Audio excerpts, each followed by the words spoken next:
Dr. Fawziya Yuusuf Xaaji Aadan ra'iisul wasaare ku-xigeenka ana wasiirka wasaaradda arrimaha dibadda iyo xiriirka caalamka iyo wafdi ay hogaaminayso oo barqanimadii maanta ka soo degay garoonka diyaaradaha caalamiga ee Aadan Cabdulle Cusmaan Aadan Cadde ayaa faahfaahin ka bixisay shir heer caalami ah oo ay kaga soo qayb gashay magaalada Paris ee xarunta dalka Faransiiska kaas oo diiradda lagu saarayay arrimo ay ka mid yihiin nabadgelyada, dhaqaalaha iyo horumarka dalalka Afrika isla markaana ay martigelisay dowladda Faransiiska. Wasiirka arrimaha dibadda iyo iskaashiga caalamiga ah ana ku-xigeenka ra'iisul wasaaraha dalka ayaa sheegtay in ka qaybgalka shirkaasi ahamiyad weyn u lahaa dowladda federaalka Soomaaliya iyadoo farta ku fiiqday in muddadii uu shirkaasi socday ay dhanka kale la kulantay madaxda dowladda Faransiiska iyo dowlado kale oo ka kala tirsan Carabta iyo Afrika. waxaan ka soo noqonnay aniga iyo wafdigii la socday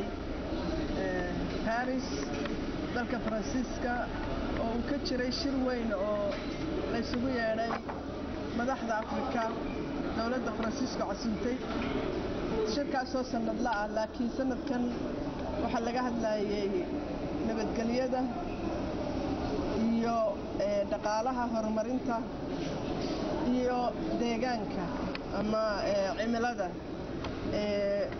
wafdigu aad buu uga qayb qaatay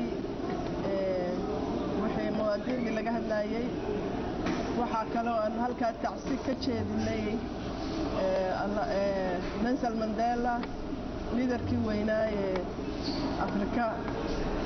ama aabiya Afrika ee xorriyadda iyo dib u xoreynta dalkiisa oo aynu inagoo magaca ummadda Soomaaliyeed iyo madaxweynahaba ku hadlayna iyo baarlamaankaba aan ka jeediyay halkaa tacsidaas shirku shir aad iyo aad muhiim u ah buu ahaa inaynu tagno way nabadgelyada laga hadlayay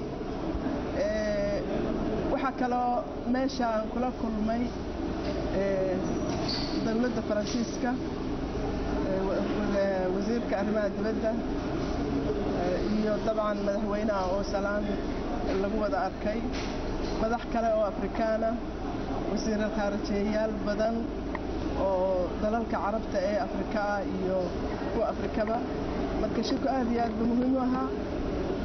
wixii aan ka soo gaadhnayna waxyaalo badan oo midho badan iyo faa'iido badan lehna waan ka soo gaadhnay marka shirkaas aanu ka soo noqonnay hadda waana aniga iyo wafdigu runtii aad baan ugu faraxsannahay inaanu qaybta libaax ka soo qaadanay ku-xigeenka ra'iisul wasaaraha dalka ahna wasiirka umuuraha dibadda oo ay weeliyeen agaasimaha guud ee hay'adda sirdoonka iyo nabad sugidda qaranka Jeneraal Bashiir Maxamed Jaamac iyo afhayeenka madaxtooyada injineer Cabdiraxmaan Yariisow ayaa waxaa garoonka diyaaradaha Aadan Cadde si diiran ugu soo dhaweeyay mas'uuliyiin ka tirsan wasaaradda arrimaha dibadda uu hogaaminayay wasiir ku-xigeenka wasaaraddaasi Dr. Fawziya Yuusuf ayaa tan iyo muddadii ay xilkaani qabatay waxa ay ku guuleysatay inay wasaaradda arrimaha dibadda ee ay madaxda u tahay calaaqaad wanaagsan la samaysato dowladaha caalamka isla markaana xoojisay xiriirkii iskaashi midka wax wada qabsi iyo kan diblomaasiyadeed ee Soomaaliya kala dhaxeeyay dunida inteeda kale maadaama dowladdu tahay mid rasmi ah oo ka gudubtay xilligii